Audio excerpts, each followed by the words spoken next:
Students, last கிளாஸில் வந்துட்டு நம்ம எலக்ட்ரான்ஸ் பற்றி பார்த்தோம். தென் ஃப்ரீ எலக்ட்ரான்ஸ்னால என்ன யூஸ், வோல்டேஜ், கரண்ட் இதை பற்றி தான் டிஸ்கஸ் பண்ணோம். தென் அதோட கண்டினியூஷன் ரெசிஸ்டன்ஸ் பற்றி பார்க்க போகிறோம். ஓகேவா? இப்போது ரெசிஸ்டன்ஸ்னால் என்ன? உங்களுக்கு ரெசிஸ்டன்ஸோட சிம்பிள் தெரியும், அப்படி தானம்மா? இந்த லெட்டர் ஆறுங்கிறதுனால டினோட் பண்ணுவாங்க. ஸோ ரெசிஸ்டன்ஸ்னால் என்ன டெஃபினிஷன் தெரியுமா? ஓகே, சிம்பிளாக புரிஞ்சிக்கிறதுக்கு நம்ம லாஸ்ட் யூஸ் பண்ண அதே டாப்பிக்லேருந்து தான் நான் சொல்ல போகிறேன். இப்போ 2 பாயிண்ட் ஆஃப் பொட்டன்ஷியல் எடுத்துப்போம். பிஏ, இன்னொரு பாயிண்ட் ஆஃப் பொட்டன்ஷியல் வந்துட்டு பிபி. ஸோ சேம் எக்ஸாம்பிள், இங்கே ஒரு 50 கூலும் சார்ஜஸ் இருக்குது, இங்கே ஒரு 30 கூலும் சார்ஜஸ் வந்து வச்சுருக்கோன்னு வை. எப்போ ஒரு கரண்ட் ஃப்ளோ ஆகும்? இந்த 2 பாயிண்ட்டையும் கனெக்ட் பண்ணால் மட்டும்தான் என்னாகும்? கரண்ட் ஃப்ளோ இருக்கும். புரியுதுண்ணா?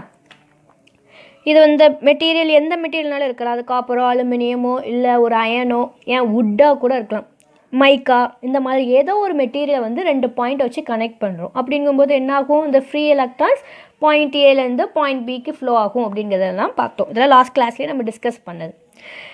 இப்போது இந்த இடத்துல ரெசிஸ்டன்ஸ் அப்படிங்கிறது வந்து எப்படி வந்தது பாருங்கள். இதில் வந்து ஒரு மெட்டீரியல் வச்சு கனெக்ட் பண்ணுறேன்னு சொன்னோம், அப்படி தானே? ஸோ அந்த மெட்டீரியலும் என்ன இருக்கும்? நிறைய ஆட்டம்ஸால் மேடானது, அப்படி தானே? அது எந்த ஒரு மெட்டீரியல், காப்பராக இருக்கட்டும், எதுவாக இருக்கட்டும், அந்த மெட்டீரியலும் ஆட்டம்னால தானே மேடாக இருக்கும். ஸோ ஒவ்வொரு ஆட்டம்ஸ்லேயும் என்ன, அந்த மெட்டீரியல் ஃபுல்லாக ஆட்டம்ஸ், அந்த ஆட்டம்ஸ் ஃபுல்லுலேயும் கண்டிப்பாக என்ன இருக்கும்? எலக்ட்ரான்ஸ் இருக்கும். அப்போது இந்த ஏங்கிற பாயிண்ட்லேருந்து இந்த பிங்கிற பாயிண்ட்டுக்கு நம்மளுடைய ஃப்ரீ எலக்ட்ரான்ஸ் என்ன ஆகுது? மூவ் ஆகி போகுது. அப்படி மூவ் ஆகி போகும்போது நம்மளுடைய ஃப்ரீ எலக்ட்ரான்ஸும் இங்கே உள்ளக்கூடிய எலக்ட்ரான்ஸும் வந்து என்ன ஆகும்? இதுவும் சார்ஜ், நெகட்டிவ் சார்ஜ் தான், இதுவும் நெகட்டிவ் சார்ஜ் தான். ஸோ நாம் ஸ்டார்டிங் கிளாஸ்லேயே சொன்ன மேக்னெட் ப்ராப்பர்ட்டி மாதிரி தான் நம்மளுடைய எலக்ட்ரான்ஸும் வந்து ரியாக்ட் பண்ணும் அப்படின்ட்டு. சேம் பொலாரிட்டியில் உள்ளது என்ன ஆகும்? ஒன்று ரிப்பல் பண்ணும், ஆப்போசிட் பொலாரிட்டி என்ன செய்யும்? அட்ராக்ட் பண்ணும். ஸோ அதே கான்செப்ட் தான் இப்போ இங்கே ஏங்கிற பாயிண்ட்லேருந்து பிங்கிற பாயிண்ட்டுக்கு ஒரு ஃப்ரீ எலக்ட்ரான் மூவ் ஆகுதுன்னா நடுவில் ஒரு கண்டக்டிங் மெட்டீரியல், ஏதோ ஒரு மெட்டீரியலை வச்சு நம்ம கனெக்ட் பண்ணியிருக்கோம். அப்போ அந்த கண்டக்டர்ஸ்லேயும் என்ன இருக்கும்? நிறைய எலக்ட்ரான்ஸ் இருக்கும். இந்த எலக்ட்ரான்ஸ் நம்மளுடைய ஃப்ரீ எலக்ட்ரான்ஸோட மூவ்மெண்ட்டை என்ன பண்ணும்? அப்போஸ் பண்ணும். அப்போது இந்த மெட்டீரியல் ஒரு அப்போசிங் கொடுக்குறது பற்றி ஒரு அப்போசிங் ப்ராப்பர்ட்டியை வந்துட்டு ப்ரொவைட் பண்ணுது. That is called resistance. புரிஞ்சுதா? அப்போ ரெசிஸ்டன்ஸ்னால் என்னது? அப்போசிங் ப்ராப்பர்ட்டி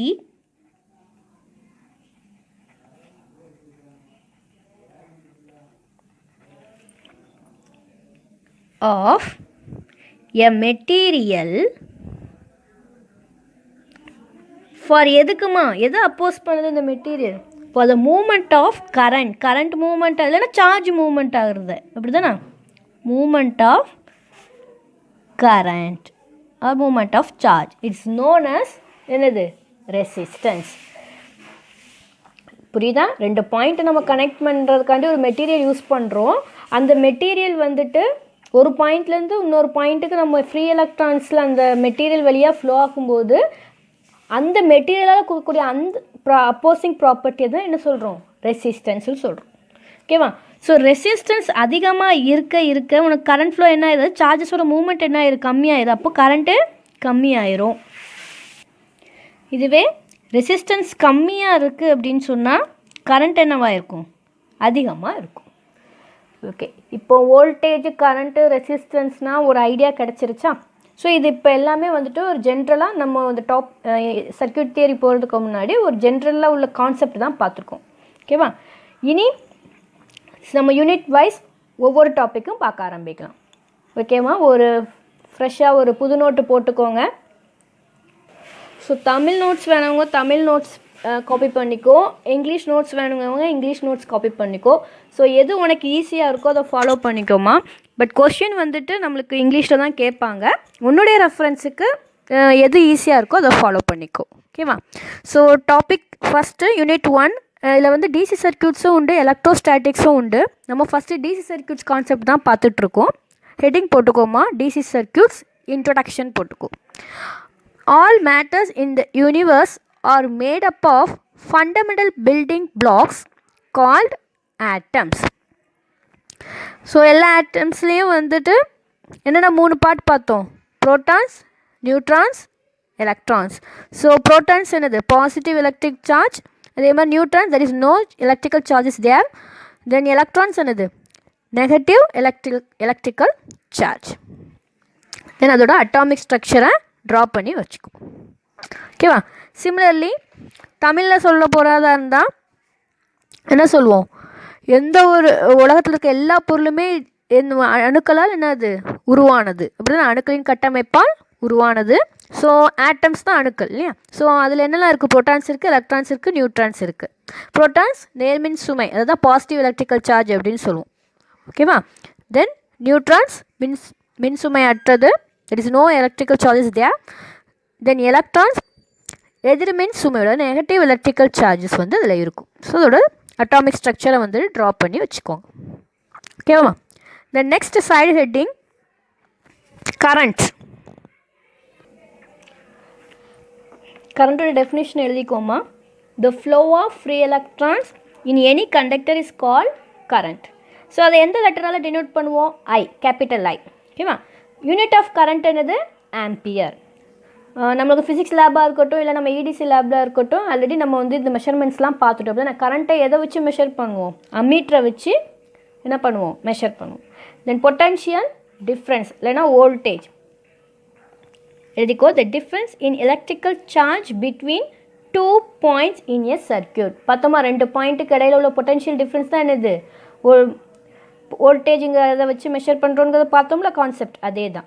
தென் இதை என்ன வீங்கிற லெட்டரை வச்சு நம்ம ரெப்ரசன்ட் பண்ணுறோம். தென் இதை எப்படி மெஷர் பண்ணுவாங்க, வோல்ட்டுங்கிற யூனிட்டை வச்சு மெஷர் பண்ணுறோம். தென் வோல்ட் மீட்டருங்கிற இன்ஸ்ட்ருமெண்ட் வச்சு தான் நம்ம என்ன பண்ணுறோம், வோல்டேஜை மெஷர் பண்ணுறோம். தமிழில் பாருங்கள், மின்சாரம் இல்லை மின்னோட்டம்னு படிச்சிருப்போம்னா, கடத்தி ஒன்றின் வழியே பாயும் மின்னூட்டங்கள். மின்னூட்டம்னா என்னது, சார்ஜஸ். மின்னூட்டங்களின் ஓட்டமே என்னது, மின்னோட்டம். ஸோ அதே தான் இங்கிலீஷில் என்ன எழுதியிருக்கோ அதே தான் தமிழில் ரெப்ரசன்ட் பண்ணியிருக்கேன். ஓகேவா? ஸோ இதை என்ன லெட்டரில் டினோட் பண்ணுவாங்க, ஐ. ஸோ யூனிட் வந்து ஆம்பியர். கரண்ட் எதை வச்சு மெஷர் பண்ணுவாங்க, அம்மீட்டரை வச்சு. ஓகேவா? தென் பொட்டன்ஷியல் டிஃப்ரென்ஸ், மின்னழுத்த வேறுபாடு இல்லை மின்னழுத்தம் இல்லை வோல்டேஜ், இப்படி எது கேட்டாலும் சரி, இரு புள்ளிகளுக்கு இடையே உள்ள மின் சுமைகளின் வேறுபாடு வோல்டேஜ் ஆர் மின்னழுத்த வேறுபாடு எனப்படும். ஓகேவா? ஸோ இதை வீங்கிற லெட்டரை வச்சு டினோட் பண்ணுறாங்க. ஒரு யூனிட் அழகுன்னு சொல்லுவீங்களா, தட் இஸ் வோல்ட். இதை எதை வச்சு மெஷர் பண்ணுவாங்க, வோல்ட் மீட்டர். ஓகே, இப்போ நம்ம இது வரைக்கும் பார்த்ததுலேருந்து ஒரு சின்ன ப்ராப்ளம் வந்து நான் நடத்துகிறேன். மேபி உனக்கு 3 மார்க்ஸில் வந்துட்டு இது கேட்பாங்க. ப்ராப்ளம்ஸ் வந்து எல்லாமே இங்கிலீஷில் தான்மா இருக்கும், நோட் பண்ணிக்கோ. ப்ராப்ளம்ஸ் ஒரு பென் வச்சு யூஸ் பண்ணு, தென் சால்வ் பண்ணுறத ஒரு வேறு ப்ளூ பென்ஸ் வச்சு பண்ணு. அப்புறம் தான் உனக்கு பார்க்கறதுக்கே உனக்கு படிக்கும்போது ஈஸியாக இருக்கும். ஸோ அதே மாதிரி ஃபார்முலா சொல்லித்தரதை வந்துட்டு நோட் பண்ணி வச்சுக்கோ. ப்ராப்ளம் சால்வ் பண்ணுறதுக்கு முன்னாடி எல்லோரும் நோட்டோட பேக் சைடு வந்துட்டு நான் சொல்கிற சில டேர்ம்ஸை வந்து எழுதிக்கோமா. ஏன்னா ப்ராப்ளம்ஸில் வந்துட்டு நீ எல்லாம் கேல்சிலையும் போடுறதுனாலும் சரி இல்லை எடுத்துறதுனாலும் சரி சில தப்புகள் விடுவேன். ஸோ சொல்கிறத அப்பப்போ நோட் பண்ணிக்கோ, உனக்கு எக்ஸாம் பாயிண்ட் ஆஃப் வியூவில் நல்ல யூஸ் ஆகும். ஓகேவா? ஃபார் எக்ஸாம்பிள் இப்போ சென்டிமீட்டர் மீட்டராக மாற்றுவோம்ல, அதே மாதிரி தான் இப்போ ரெசிஸ்டன்ஸ்னாலும் சரி கெப்பாசிட்டன்ஸ்னாலும் சரி உனக்கு வந்துட்டு கிலோ ஓம் இல்லைனா மைக்ரோ மெகா இந்த மாதிரி ரேஞ்சஸில் வந்து கொடுப்பாங்க. முதல்ல அதை வந்து எப்படி மாற்றணும் அப்படிங்கிறத பார்த்துக்கோ. சரியா? அது தெரிஞ்சு வச்சுக்கிட்டா தான் நம்மளுக்கு ப்ராப்ளம்ஸ்க்கு வந்து யூஸ்ஃபுல்லாக இருக்கும். நோட் பண்ணிக்கோமா. அதாவது சென்டிமீட்டர்லேருந்து மீட்டராக மாற்றுறது, மில்லிமீட்டர்லேருந்து மீட்டராக மாற்றுறது தான் நான் எழுதியிருக்கேன். ஸோ இது நோட்டோட பேக் சைடில் இதை நோட் பண்ணிக்கோ. ஏன்னா உனக்கு வந்து டேரெக்டாக வந்துட்டு ஃபார் எக்ஸாம்பிள் ரெசிஸ்டர்னா 5 ஓம்னு கொடுக்க மாட்டாங்க, 5 கிலோ ஓம், 5 மைக்ரோ ஓம், இந்த மாதிரி ஏதாவது ஒரு ரேஞ்சில் தான் கொடுத்துருப்பாங்க. சரிங்களா? ஸோ 1 சென்டிமீட்டர் மீட்டராக மாற்றும் போது என்ன பண்ணுவோம், 1 × 10⁻² மீட்டர். நான் இங்கே ஃபுல்லும் உனக்கு மேக்ஸ் படித்ததுனால ஈஸியாக இருக்கனால மீட்டரில் எழுதியிருக்கேன். நம்மளுக்கு கொடுக்கும்போது அந்த பர்டிகுலர் யூனிட்டுக்கு ஏற்றாப்பில் மாற்றிருப்பாங்க. அதாவது ஃபேரடோ இல்லைனா ஓம் இந்த மாதிரி ரெசிஸ்டன்ஸோ இல்லை கெப்பாசிட்டன்ஸ்க்கு ஏற்றாப்பில் நம்மளுக்கு யூனிட் மாறும். ஓகேவா? ஸோ மில்லிமீட்டர் வரும்போது 10⁻³ மீட்டர். மைக்ரோ, சரி அது மியூ அப்படின்னு சொல்லுவோம் நம்ம. மைக்ரோனா 10⁻⁶. இது எல்லாமே உனக்கு வந்து ரெசிஸ்டன்ஸ் கலர் கோடிங் நடத்தும் போதே சொல்லி கொடுத்துருக்கு. ஓகேவா? இருந்தாலும் ஒரு தடவை பார்த்துக்கோ. நேனோன்னு சொல்லும்போது 10⁻⁹. தென் பிக்கோ கிலோமீட்டர் மாற்றும் போது 10⁻3. ஓகேவா? மெகாங்கும்போது 10⁻6. ஸோ இதில் மேக்ஸிமம் உனக்கு யூஸ் ஆகுது மில்லி, மைக்ரோ, தென் கிலோ, மெகா. இந்த 4 தான் மேக்ஸிமம் நம்ம யூஸ் பண்ணுற மாதிரி இருக்கும். சரியா? இப்போ ஒரு ப்ராப்ளம் பார்க்கலாம். எழுதிக்கோ. எக்ஸாம்பிள் 1 எல்லோரும் எழுதிக்கோமா. The charge of 35 milli coulomb, small M எழுதணும்னே, எம் வந்து ஸ்மாலில் போட்டுக்கும். 35 milli coulomb is transferred between 2 points in a time of 20 milliseconds. Calculate the value of current flowing. ஓகேவா? கொஷின் பாரு. The charge of 35 millicoulomb is transferred between 2 points in a time of 20 milliseconds. Calculate the value of current flowing. So சில பேருக்கு வந்துட்டு in case எனக்கு என்ன கொடுத்துருக்காங்க, நான் வந்துட்டு நியூ, எனக்கு இங்கிலீஷில் வந்துட்டு தெரியலை அப்படின்னா சிம்பிளாக பாரு எப்படி கண்டுபிடிக்கலான்னு. என்ன கொடுத்துருக்காங்க, என்ன கேட்டிருக்காங்கங்கிறத கண்டுபிடிச்சிட்டாலே நீ வந்து ப்ராப்ளம் வந்து ஈஸியாக சால்வ் பண்ணிடலாம். மேக்ஸ் வந்துட்டு ரொம்ப கஷ்டம்லாம் கிடையாது. நீ ஒரு தடவைக்கு 2 தடவை கொஷினை நல்லா வாசிச்சு பாரு, கண்டிப்பாக ஈஸியாக தான் இருக்கும். பாரு, நம்ம படித்த ஃபார்முலா வச்சு தான் எழுத போகிறோம். The charge of 35 milli coulomb. இப்போ சார்ஜ் கொடுத்துருக்காங்க அப்படி தானே. அப்படி இல்லை எனக்கு இதை வச்சு கண்டுபிடிக்க தெரியலனா யூனிட்டை பாரு, எம்சி, அதாவது மில்லி கூலும். கூலும்னோட யூனிட் என்ன சொல்லி கொடுத்துருக்கோம்? சார்ஜ். அப்போ சார்ஜ் கொடுத்துருக்காங்க. அடுத்து என்ன கொடுத்துருக்காங்க பாரு, transfer between 2 points in time of 20 milliseconds. டைம்னா என்னது? டி. அப்படின்னா அப்போது சார்ஜும் டைமும் கொடுத்துருக்காங்க. கேட்டிருக்கிறது calculate the value of current flowing. Current என்னன்னு கேட்டிருக்காங்க. ஓகேவா? ஸோ எப்போதுமே கொஷினை நல்லா 2 தடவை வாசிச்சுட்டு கிவன் டேட்டா என்ன கொடுத்துருக்காங்கங்கிறத எழுதிக்கும். ஓகேவா? ஸோ கிவன் முதல்ல என்ன கொடுத்துருக்காங்க? சார்ஜ். சார்ஜ் எவ்வளோ கொடுத்துருக்காங்க? 35 மில்லி கூலும். ஸோ இப்படி கொடுத்துருந்தாங்கனாலே அங்கே பக்கத்துலேயே எழுதிக்கோ, இல்லைன்னா நம்ம மறந்துடுவோம். ஸோ 35 இன்ட்டு மில்லி எப்படி மாற்ற சொல்லியிருக்கோம்? 10⁻³ கூலும். அடுத்து என்ன கொடுத்துருக்காங்க?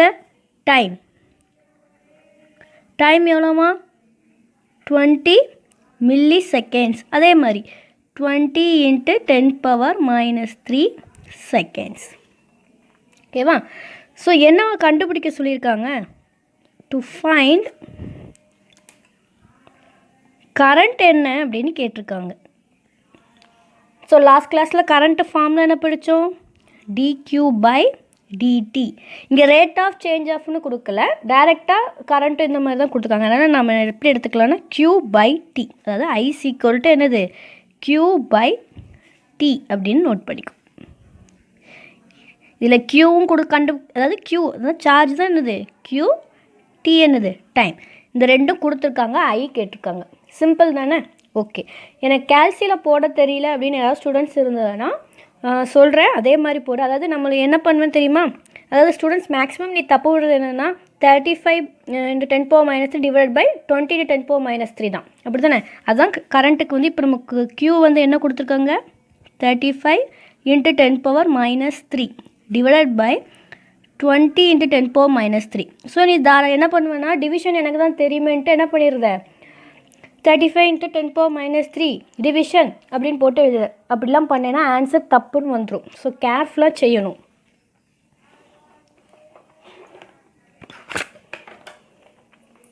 இங்கே பாருங்கள், அது எப்போதுமே இந்த மாதிரி மீட்டர்லேருந்து கிலோமீட்டர்லேருந்து மீட்ரு இந்த மாதிரி கன்வெர்ட் பண்ணும்போது இதில் ஒரு ப்ராக்கெட் யூஸ் பண்ணி பழகு. இது ஒரு டேர்ம், இது ஒரு டேர்ம்.